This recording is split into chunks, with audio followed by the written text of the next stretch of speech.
Qaranglar, noyob Nexia 2'lerden biri 2017-yilda ishlab chiqarilgan, haqiqatan dokumenti 2017. 2017-yilda Nexia 2 chiqmadan yurtdoshlarimiz imkon darajasida tarqab qo'yishlaringizdan so'rab o'tamiz.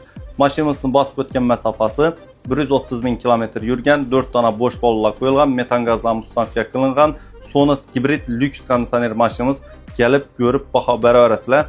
Mashinamizni avtokreditda ham xarid qilsangiz bo'ladi. Eldan 6 million so'm pul bilan kelsangiz 5 yil avtokreditda chiqadi. Oylik to'lovi 2 million 100 ming so'mdan to'g'ri keladi.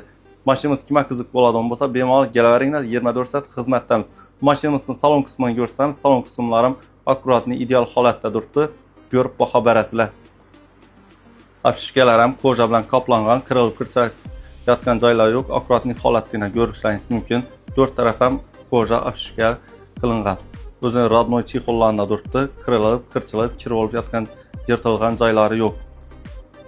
Kimda kim 2017-yil eng so'nggi Nexia 2 qaragan yurtdoshlarimiz bo'lsa, bemalol Rustam avtosavdoga kelaversizlar. Bizlarni qo'llab-quvvatlab, kuzatib borayotgan yurtdoshlarimiz alohida minnatdorchiliklarimizni bildirib o'tamiz. Bizlarni yo'qotib qo'ymaslik uchun kanalimizga podpiska, like boshlaringizni so'rab qolamiz.